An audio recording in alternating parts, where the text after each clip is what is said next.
The idea for 3-second selling was born in Hollywood. Every weekend for 4 years, the studios would fly me and about 25 people, 25 lucky people, because I'm a film fan, to LA and New York. They'd put us up in a really nice hotel. They'd feed us. We had a per diem. Go to see a movie in a private screening room. The next day, get up, someone do your hair and makeup, and you have 5 minutes with people like Leonardo DiCaprio, Mel Gibson, Tom Hanks, Julia Roberts, Madonna, Mark Wahlberg, Ben Affleck, and on and on and on, Matt Damon. It was great. I loved it. But I quickly learned, especially when I saw that call sheet, I quickly learned that if I'm going to have an authentic, unique conversation with those people who are sitting in a seat all day, I'm going to have to work really hard at it. So that was one reason. The other reason is that we're at the end of the conference, right? If I come out here and say, oh, thank you for that introduction, Joanne, I love to boat, I love to fish, I love to tell stories, thank you for having me. Now let's dive into the slides. Already you're in your inbox, a couple of you might already be in your inboxes, but you're on your phone, you're thinking, oh geez, did I call the Uber? Did I pack? Should I have packed? Is my flight canceled yet?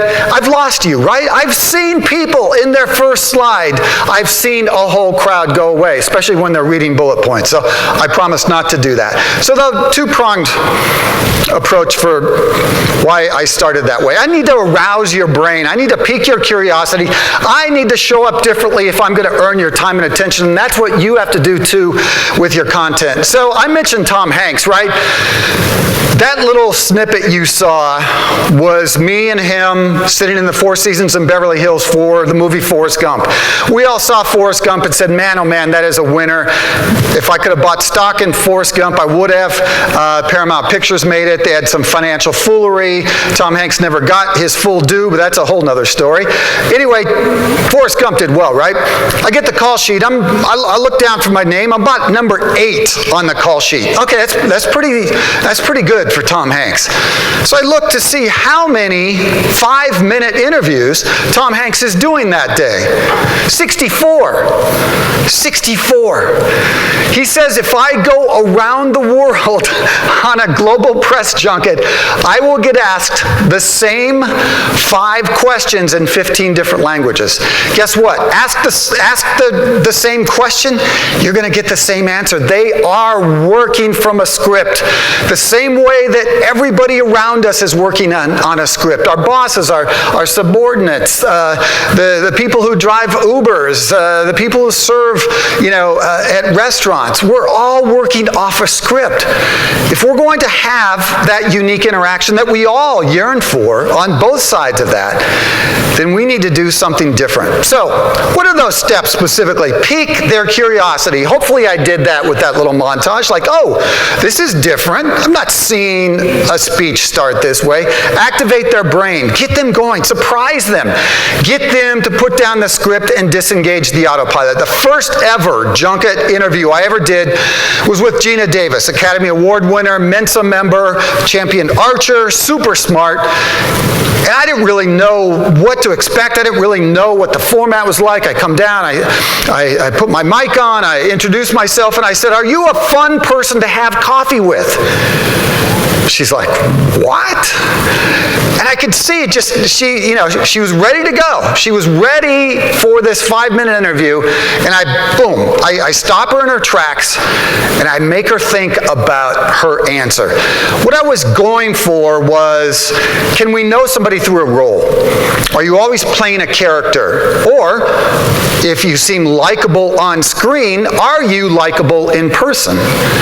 And she said, had a great answer about authenticity, how much we can know about somebody who is playing a part, singing a part, has a persona on the air, on the radio, whatever, and said, oh, by the way, I am a fun person to have coffee with. So if you have one takeaway from today, all of your content should have one big idea. Your unique value proposition, your unique perspective, which I like better. Your biggest battle, not there, although you got to fight for your budget. If you are in the marketing business, profit, nonprofit, big, small, Fortune 500, startup, solopreneur, your biggest battle is for the time and attention of your audience. It is difficult to cut through the clutter, right? 2018, really nice book, The Attention Merchants, if you're at all interested in this. How much, think about our day, how much time we spend in front of our screens, in front of our computers, and look what they are. They're productivity enhancing machines, right? Well, what else do? They suck our time. They suck our attention. They are distracting. We have all kinds of distractions. Kids and spouses and deadlines and bank accounts, all kinds of distractions. How many, you might ask? I have the answer. So back in the 70s, the average person saw between 500 and 1,600 marketing messages a day, the average adult American. When I first started doing 3-second selling, I would use 5,000 as a nice round number. Well, it wasn't quite as long ago as 2007, but that's when the 5,000 mark was at its kind of most accurate. Fast forward to today, look at that, 6,000 to 10,000 every single day. I mean, seriously, what do we even do with that? The force fields are up, right? Nope, not coming in. Nope, fishing fair, nope, not me, not going. And as if that wasn't daunting enough, check this out. Recent research from Google, so I talk about 3-second selling. 90% of what someone thinks of us, our website, our content, our organization, our face, 3 seconds or less, Google said 50 milliseconds, 0.05 seconds for someone to say, stay or go. I mean, I'm not a neuroscientist. I don't play one on TV. I don't know how they measure that. I don't know. Finger on a button, it's like, well, you winner, 0.05 seconds. I don't know how they measure it, but they do, and it's crazy. So what are the consequences of that? We all have to live in that ecosphere. We all have to deal with the consequences of that, right? Okay, I said it at lunch. Didn't want to give my whole presentation away, but I said the good news. It has never been easier to reach large numbers of people. We've never had so many tools, so many platforms to reach large numbers of people. Okay, flip side, bad news. You knew that was coming, right? It's never been more difficult to actually engage with them, to connect with them. And that is what we have to do if we are going to get through. If we were going to get somebody to act, to do what it is that we want them to do, earn their time and attention, create that emotional connection. And as I said, we're no longer in charge. Our audience is in charge as never before. They are time-starved, and they are looking for reasons to turn away from you, not to turn towards you. So you have to quickly create an emotional connection, right? 3 steps to 3-second selling we learn in 3s. First is know yourself and your organization. What is your DNA? Mine is storytelling. I've been a TV news reporter and anchor, magazine editor, PR pro. I've done lots of things. The through line through that, the common DNA through all that, is storytelling. That's what makes me tick. That's my why. That's what's unique about me. Know your audience. You have to prove that you know your audience better than anyone else with every single interaction, every press release, every social media post, every YouTube, TikTok video. You have to demonstrate that you know your audience. And thirdly, and we talked about this at lunch as well, know what it is that you want. We are multitaskers, and research will show that we're terrible at it. We think we're good at it. We're not. Research will show that for our brain to switch from email to presentation to the phone to somebody walking into our office, we have a lag time in there with each of those things, and it takes us a while to get back into that position of flow, to get back in that optimal horsepower and efficiency. If you are not thinking deliberately, planful, mindful about what it is that you want. Okay, here's a press release. Fall Fishing Fair this Friday. Okay, what do you want people to do? You want them to come? Do you want them to bring their kids? You want them to buy some tackle? You want them to buy a fishing license? Think, just pause. When you're creating a piece of content, think about what it is that you want someone to do when you engage them. So this works all kinds of ways in real life. No, that's not my Jeep, by the way.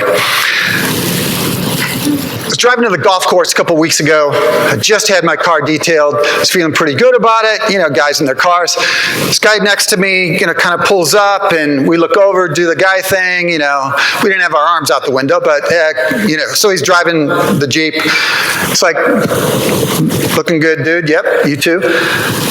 So we go on a little further, and he pulls ahead of me, and then he pulls in the parking lot at the driving range. So I get out. I'm about 3 or 4 cars, spaces away. He probably expected me to say, cool Jeep. 99% of people would have said, cool Jeep. He would have said, thanks, I like it. We walk away. Instead, what do I say? I say, unless you own a Jeep aftermarket parts company, you have way too much money invested in that vehicle. Because it had everything, shocks and tires and LED lights and roof racks and quarter panels and, you know, carbon fiber and a paint job. I mean, that thing was loaded. So he starts laughing. Boom. I earned his time and attention.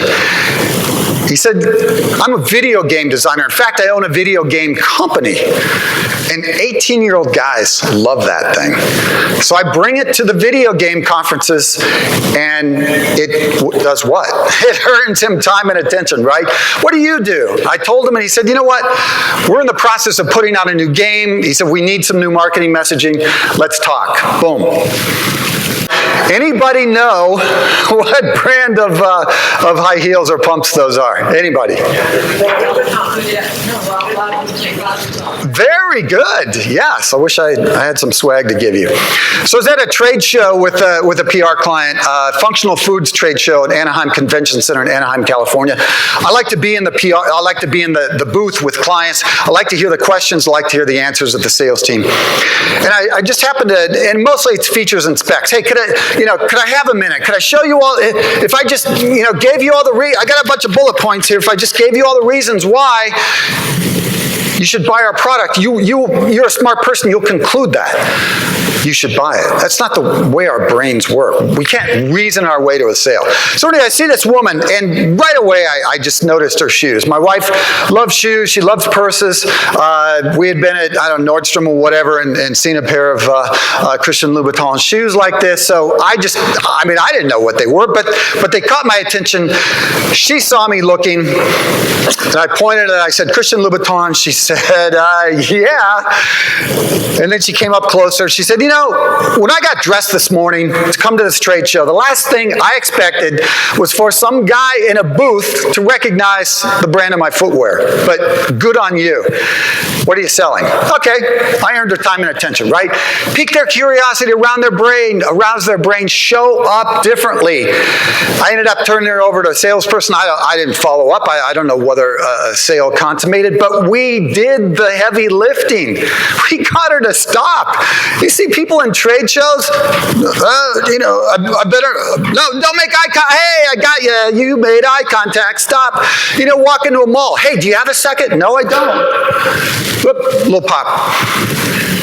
You haven't earned a second. You haven't earned a minute. I don't want to see your hair extensions, your cell phone cover.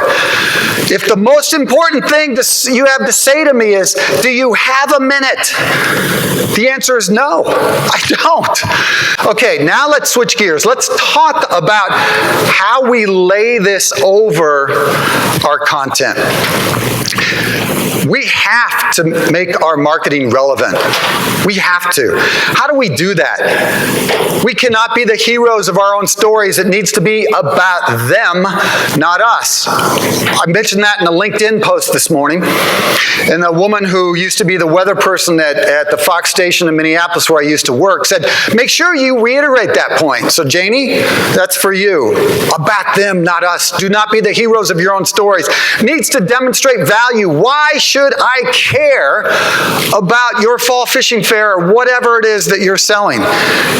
And we need to show up differently, because when we do, that creates a competitive advantage. It allows us the opportunity, not the guarantee, but the opportunity to create an emotional connection. There is a structure to storytelling, believe it or not. You're not the hero, you're the mentor, coming alongside to guide them, give them the tools to be successful on your grand journey. A lot of our marketing message, I say, don't wee all over your customers, prospects, and clients. We do this, we do that. We. Don't wee all over. You used to have a dog with a fire hydrant. Don't wee all over your marketing messaging. You phrasing, and be original. As I said, we need to show up differently. Way to do that is to be original. Stories feature transformation. Before and after. I'm going to show you an example of that before and after, because the value lies in that contrast. Stories do have a structure, a beginning, a middle, and an end. If you want to see that in action, check out, so as of 1 week ago, I'm no longer the editor-in-chief at Boating Industry, but for the current issue, the February issue, which you can read online for free, I have about an 800-word marketing strategies for growth piece called The Imaginary Competitor. Has a very distinct beginning, a very distinct middle, and a very distinct end with kind of a twist. So that's going to, it's very plain. Sometimes it's not so plain. If you look at any Disney, Pixar, and go watch Up with your kids or significant other or whatever, you'll see that there's a structure to that. And storytelling principles provide a framework for our content, and we need that. I'm a fan of alliteration, context, and contrast. As I said, the value creation comes through that transformation before and after. Before fishing, after fishing. Before boating, after boating. What is the struggle of your audience? Know your pain point. What does the world look like with you and without you? My son's in medical sales in Hermosa Beach, California, works for a medical startup. Very narrow niche. They make eye drops for post-cataract surgery. I don't know whether if you had fathers, mothers who had cataract surgery, maybe a few of you have had it yourselves. You have to go through this drop regimen and 2 or 3 different kinds of drops, and you got these different prescriptions, and what day, what time.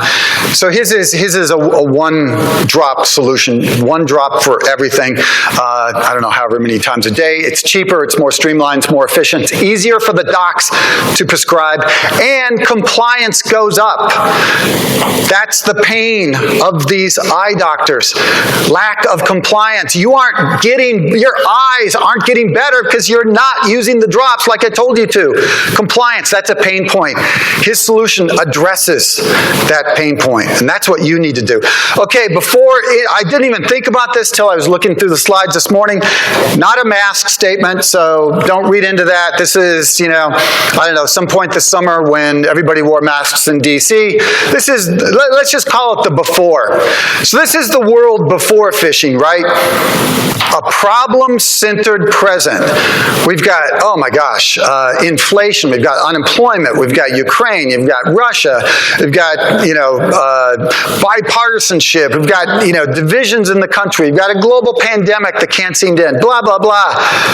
The world without your solution looks pretty tough, right? It's bad. Hey, guess what? There's the after. That's fishing.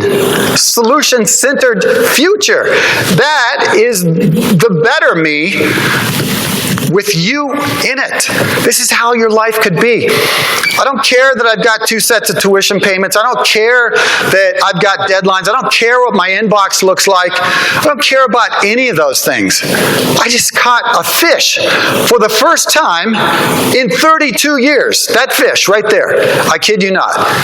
And it's on my wall in my basement. No, it's not. It's Disney World's Catch and Release. It was a midsummer. It's for ICAST. And I caught 4 largemouth bass and had a blast. Went out with Mark, good old boy from Alabama. He baited the hook. He touched the fish. He had a cooler full of every kind of cold beverage. I thought, you know, I kind of like this fishing thing. I think I could maybe get back into this. Little story about me, the lapsed fisherman, and how that messaging gets in or doesn't get in.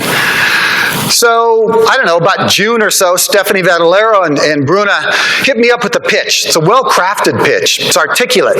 You should go to ICAST for boating industry. ICAST? You mean the fishing show? Yeah, the fishing show. It's the world's largest recreational fishing show. Glenn left, but we'll put a plug for ICAST in. You should go to ICAST. I'm not a...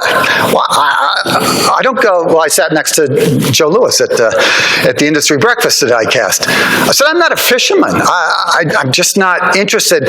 We'll take your infographics. We'll take your annual report. We do 2 market trend surveys, the old we. One on freshwater fishing, one on saltwater fishing. We'll promote you. We'll partner with RBFF. We'll be a good partner. 50% of, you know that statistic, 50% of all fishing occurs on a boat. We'll jump on board with that, literally and figuratively. But I have no interest in fishing. We've got some passes to all day at Disney World. Okay. As it turns out, 90-degree day, 90% humidity. The line for Space Mountain was 1 hour and 47 minutes long, I kid you not, in mid-July. That was the best part of my day. Had I known what Disney World was going to be like, I might not have jumped on this fishing trip. But it wasn't Stephanie's fault. It was. I've been at Disney World probably 25 times. That was the toughest day. That was not the biggest day around. That was a tough day. I don't know how parents with kids who are spending thousands of dollars to be there go there and enjoy it, but that's a whole nother presentation. The thing that got me over the edge, so I have a buddy, Bill Yergin, the CEO of Correct Craft, 13 different boat manufacturers, including Nautique, one of my favorite. I'm a wake surfer, water skier, wakeboarder. I love water sports, towed water sports. So Bill had said, next time you're in Orlando, look me up. I'll take you wake surfing on a brand new Nautique in a private lake about 45 minutes outside of Orlando. Okay. Now we might be getting to yes. So I called Bill and said, Bill, you, whatever, July 9th, whatever the date of ICAST, so you around that week? Yeah, I'm in town. Is the wake surfing offer still open? Yep. Okay, sealed the deal. So I went fishing. But guess what? Somebody introduced me to fishing after 32 years. I grew up fishing. I grew up in Minnesota. I fished Lake of the Woods. We had how many openers at Lake Mille Lacs, famous walleye capital of the world. I fished Capitogama. I've been in the Boundary Waters. I fished all the way through high school. Fished a little with my kids, but for the most part, if I'm going to be near a lake, on a lake, near a boat, on a boat, I'd rather be doing stuff than I would be watching a little piece of monofilament swim around or not do anything, as it were. So you could have come at me for those 32 years with some really well-formed reasons why I should come to your event or buy a rod and reel or take a friend fishing or do anything related to fishing. But it would not have struck a responsive chord because I'm not a fisherman. I wasn't a fisherman. So I finished the day. I called my wife. Hey, guess what I'm going to do when I get back to Bethesda? She goes, I could not guess. I don't want to guess. I said, I'm going to go to Dick's or REI. I'm going to get some fishing gear. I'm going fishing. She said, no, you're not. I said, yeah, I am. I'm digging it. I really enjoyed myself. Now, I thought I was doing pretty good. Stephanie showed me some of the pictures that they got with the board of directors. Oh my gosh. I mean, yeah, some real trophy bass. So I should go back in the spring or when lake temperature is not 74 degrees. If I swam around in a warm bath all day, I'd probably be a little sluggish too. Anyway, that contrast. What is and what could be. Provide that transfer to a solution. What's that doc's biggest pain point? Compliance. Boom. I've got the answer right here. Parents, what is your biggest pain point? Oh, my kids are just, they're suffering from anxiety. They're overscheduled. The mask, no mask. They're falling behind in their homework. What if we could lay all that aside for a couple of hours and connect with them on a completely different level? One of the ways to do that, use what if questions. I love what if. What if? Hey, what if I could offer you a way to lose 30 pounds in 2 weeks without modifying your exercise or diet plans? Would you be interested? Yeah. What if I could offer you a way not to ever climb up on your roof and clean out your gutters? Think of all the extra time that you would have. I don't get those commercials, by the way. Like, okay, I owned a home for 30 years. Once or twice, I get up there, leaf blower, down. It's like, I'm not spending that much time pulling out the leaves of my roof. So, anyway, don't quite get that one. But what if? Look at all these. What if I could offer a way to combat stress and anxiety? What if I could offer you a fun and inexpensive way to connect with your kids and family? What if I could offer you a fun and inexpensive way to teach your kids patience and perseverance and encourage their appreciation of the outdoors? What if I could offer a new path of relaxation? What if I could lower your, not cholesterol, maybe that's next, cortisol, the stress chemical in our bodies? By the way, that's true. I found that online, so it must be true. I did find a study that shows fishing lowers your cortisol. Okay, I'm sold. Remember your big idea? We've got to communicate it. Have to communicate it. What's my big idea? The one big idea? We are battling for the time and attention of our audience, and we have to work really hard to earn it. Your perspective, why someone should care. Why do you care? Why should you care? Because I can lower your cortisol. Because I can improve the relationship with your kids. Because I can restore their mental health. Okay, you got my attention. We know it's a tough time to be a parent or a person on this planet for that matter. Let us help. We know what you need. We understand you. Remember that know your audience piece. We get you. We feel you. We feel your pain. Here's the anecdote. Here's the solution. Throw a line. Talking also about at lunch about how much of our marketing is simply informational. I'm just going to give you a bunch of reasons why you should buy our widget, why you should come to our fishing fair, why you should buy a new rod and reel, why you should buy a fishing license, why you should unlapse yourself as a fisherman, fisherwoman, fisher person. You can't reason your way to a sale. That's not the way our brains work. Reasons lead to conclusions. Emotion leads to action. And every single buying decision we make, literal or figurative, is driven by emotion. Every single one. You've got to be descriptive. You've got to be persuasive to be relevant. So how do you do that? Understand, believe, act. I like these three things.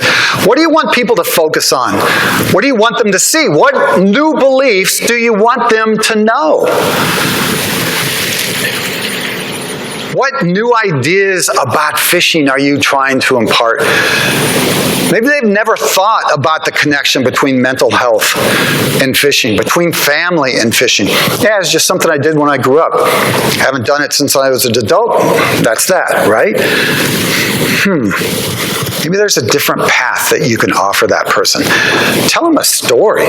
Stories offer a different pathway of understanding that bypasses that part of the brain that is reasoning. So it's the other part of the brain. And then finally, what did I say? What do you want them to do? come to this thing because what it means versus what it is. I have a boat. It's 22 feet long. It's 8 feet wide. It has 300 horsepower. That's what it is. What does it mean? It's a family fun machine. It's an opportunity for you to create lifetime of memories with your family. It's not features and specs. It's a lifestyle. Living the lake life, right? And as I've said before, address their pain. The path through all of these things is not through the head. So get that through your heads. Emotion. Create an emotional connection. That's what's going to earn you someone's time and attention. That's what's going to put you on the path to engagement. It's what's going to put you on the path to becoming someone that people know, like, and trust. We've heard about trust from several speakers here in the last couple of days. Trust is a difficult thing to come by, especially when you represent the media as I did, or the government, or whatever. So you've got to build that trust. Put yourself on the path to that. And I've enjoyed experiencing some really good time with you. I've worn a couple of hats. You've seen me with a camera. You've seen me with a video recorder. I've been kind of the conference reporter. Now I get to close as the speaker. I've loved being a part of this. I've loved hearing how passionate all you are about sharing your love of outdoor recreation, and about, I was talking with Craig from Texas about your kind of insatiable curiosity to be better storytellers, better marketers, better communicators, even if you are a biologist or a scientist or whatever. So I love that about you, and I'd love to connect. So if you want to continue the conversation or just kind of share some stories, some best practices, lessons learned, reach out. I've got cards with me. I'll be at the back, maybe for a couple of days. Not sure. That's TBD. So far, my flight is still scheduled to go out tomorrow, but we'll see what happens when the backlog swoops through the nation's airline system. Thanks for your time and attention. Hopefully I've earned some of it. Hopefully I've given you some tips and takeaways that you can use to create emotional connections. Thanks for your time.